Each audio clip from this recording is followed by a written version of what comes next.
Welcome to Wash Talk, the podcast series from IRC, where we talk about water, sanitation and hygiene services around the world. I'm Jeroen Westerbeek, and next to me is Katerina Fonseca. She's from the international program of IRC, and today we'll be talking about monitoring systems for WASH. We'll be talking to Tom Slaymaker. He's from the Joint Monitoring Program for Water Supply and Sanitation, which is a collaboration between the World Health Organization and UNICEF. So we often find that there is contamination in piped water systems, which previously have been thought of as a high level, as giving a high level of service. So today we talk about monitoring systems for WASH. What makes proper monitoring so difficult, Katerina? Well, monitoring starts with the need to actually know in the water and sanitation sector. We need to know how many people are getting water and sanitation services, what is the quality of the services, and who does not have them, so we can actually improve people's lives. But to do that, it requires people to actually collect data, to analyze it, and most important, to take action. So that means that monitoring data needs to get to governments, to service providers, to citizens. And I know it might be hard to believe, but at the moment we know very little about such a basic human right. Still, a lot needs to be done to achieve the Sustainable Development Goal number 6, which is to ensure access to water and sanitation for all. But how much needs to be done exactly, and how do we monitor the progress? Well, these are questions we can ask Tom Slaymaker. Welcome. Thank you. Well, I just asked this to Katerina as well. Why is the monitoring so important? Well, we've been monitoring at the global level for about 25 years, since the 1990s. And really our job when it comes to global monitoring is to try and understand what services people have and to establish some sort of common definitions and measures which will allow us to be able to compare the access and the services that people have, and also to be able to track progress over time. But it's been a very long project. I think we've made a lot of progress, especially during the MDG period. But we still have a long way to go in terms of improving the quality of the data that is available in many countries around the world, in order to be able to get a better understanding of whether or not we're making progress over the next 15 years under the Sustainable Development Goals. Yeah, because if you build it up to a global scale, I can imagine it's quite difficult to compare all the data on a global scale. How do you do that? Well, all of the data that we use is national data.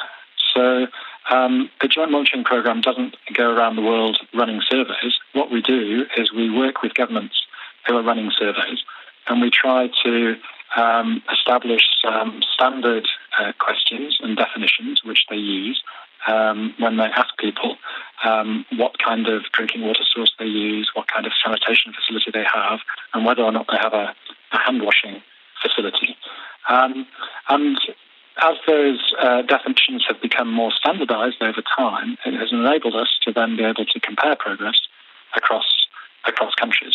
And then we can really start to understand whether specific populations within a country or certain countries have a higher or lower level of access to WASH services. But is most of this data standardized? Well, it's starting to become more standardized.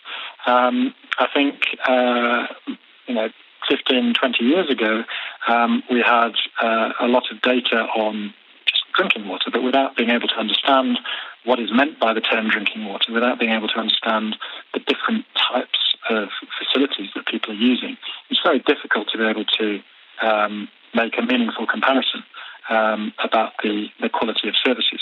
And what we did as a joint monitoring program was to establish a core set of questions with some standard definitions. And we encouraged some of the big international survey programs to use those common definitions. And now they're also very widely used by national governments in censuses and in national surveys. So we have a lot more confidence in the data that we have now compared with the data that we had, say, 20, 25 years ago. And that means that the estimates that we produce are much more likely to be comparable across countries. Tom, over the years, I talked with several heads of government have told me how instrumental the access to this global data, that it had actually triggered improvements in the sector, in the water and sanitation sector in their countries. Can you tell us a little bit more about who's actually using this global data? Well, I think it's interesting when countries come together to talk about common challenges that they face. It could be at a regional level, within South Asia or within Africa, for example, when governments come together and talk about these challenges. What they want to be able to do is to compare with each other, with their neighbours, but also with other countries in other parts of the world. And so in order to be able to do that, they need to be able to be measuring the same things. And that's really the job of global monitoring, is to establish those common benchmarks. And what we can do at a very simple level is to be able to hold up a mirror to countries and to ask them, is this an accurate reflection of what's going on in your country? And to encourage a conversation amongst the countries about what works and what doesn't work.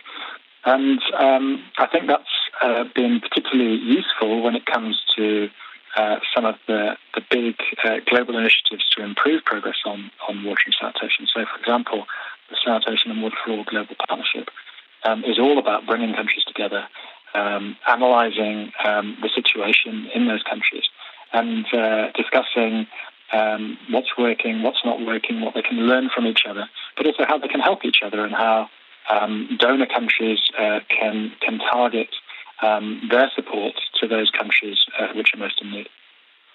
Let's now go from global to local, how to collect the data. Do you have any examples of successful and adequate monitoring in the field? I think we have lots of examples.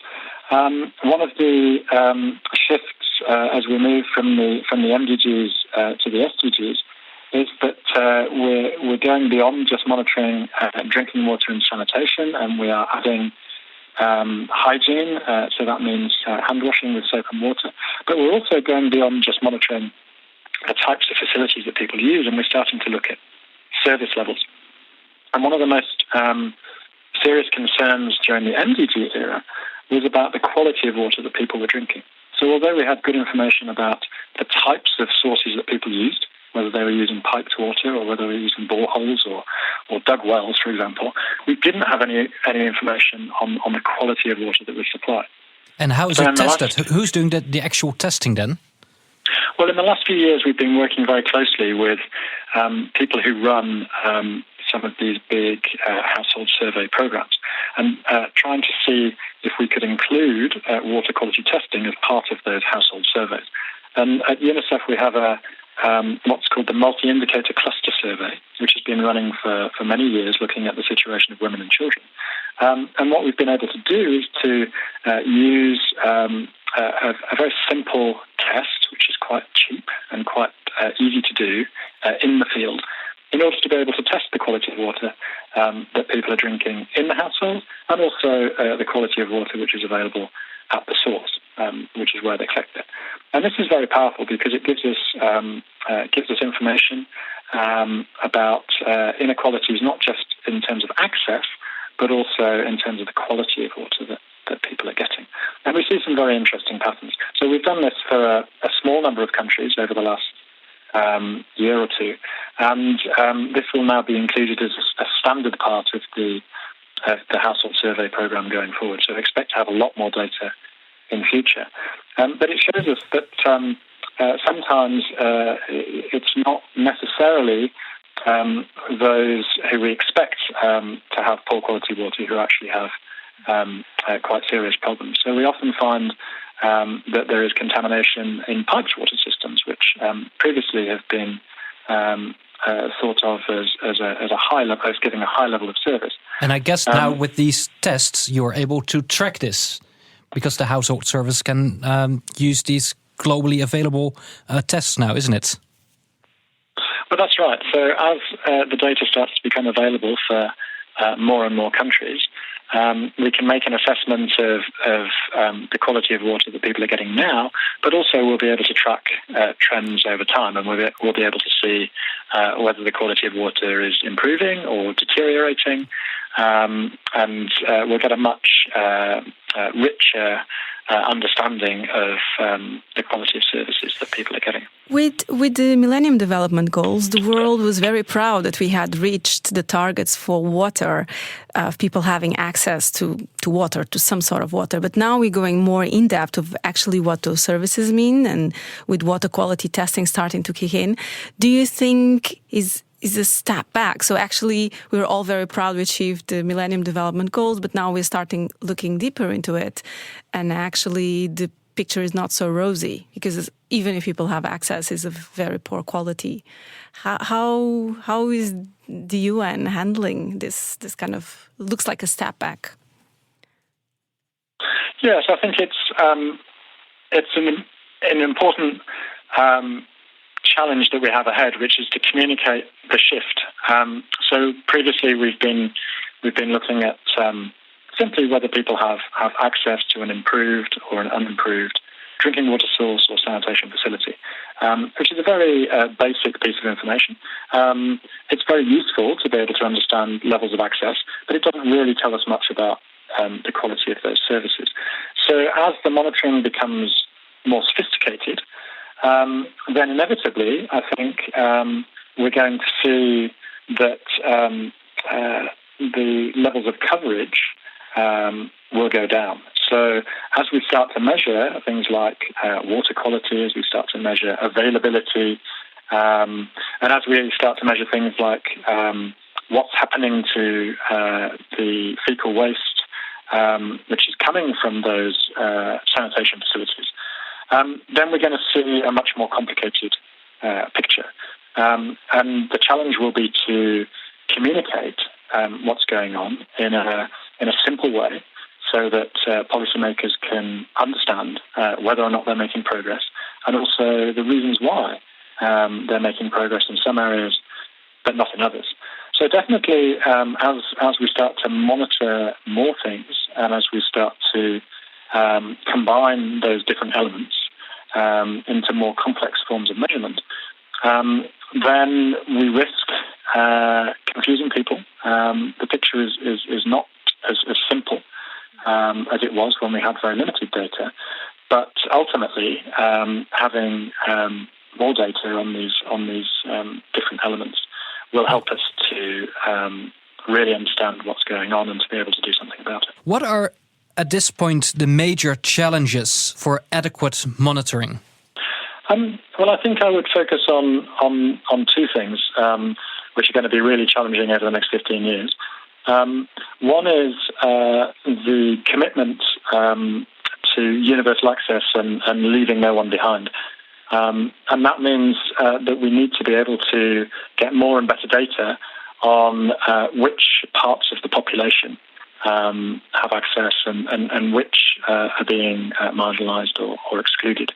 In order to be able to do that, we need to be able to disaggregate the information that we have. So previously we've had information on rural and urban areas, and also on rich and poor. But in future we're going to need to collect information about different subnational areas. We're going to need to be able to collect information about specific socioeconomic groups, ethnic groups, for example, or particular geographic locations which are disadvantaged. And this creates a big challenge from a data perspective. There are not many countries for which we're able to get information right down to that level. But that's probably going to be the biggest challenge ahead if we're going to be serious about achieving universal access and getting services to everybody. Yeah, because Katerina, how important would it be to have access to this kind of very precise data? I mean, this is absolutely critical. If we're talking about universal access, it requires everyone. No one is left behind, everyone with access to services. But we need to know who these people are, where they are, and how are we going to provide services to them. And more important, we need to give this information to those civil society organizations that can also hold governments and service providers to be able to reach some of these poorest and most disadvantaged populations. Yeah, so to conclude, what first step should we take, Mr. Sleemaker, to get this data and to find more information between different groups? Well, I think the first step is to be very clear on what it is that we're trying to measure and monitor, and to have some agreement on that. And then secondly, to decide where that data is going to come from. So some of it can come from a national household survey, but some of this information is going to need to come from administrative data sources. It's going to need to come from local governments, or it's going to need to come from service providers or from regulators. And so we can't expect all of this information to come from the same data source.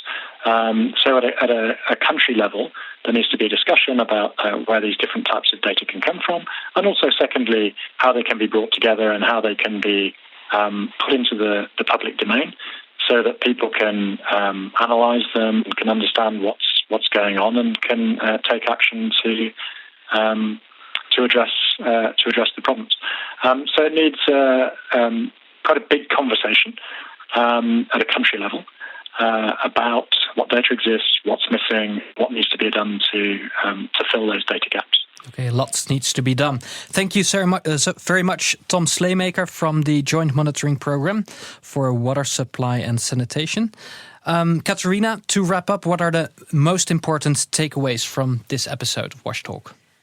Well, I think it's clear that global monitoring is important to establish some sort of common benchmark to understand from country to country what works, what doesn't work. But it does require commitment to universal access and to Goal 6 of the Sustainable Development Goals. Monitoring is becoming much more sophisticated. It goes beyond access to water and sanitation. It's now also about tracking water quality, tracking waste, tracking water sources. And that it's quite important to know how are we going to communicate this more complicated monitoring data so that actually is being used by politicians, service providers, and most important, to reach the unserved at the moment. Thank you very much. That's it for this episode of Wash Talk. If you have any comments or questions about anything you heard, please get in touch with us via our website, ircwash.org/washtalk, or on Twitter @IRCWash using the hashtag WashTalk, or you can also like us on Facebook. In the next episode, we will be talking about asset management. Thank you for listening.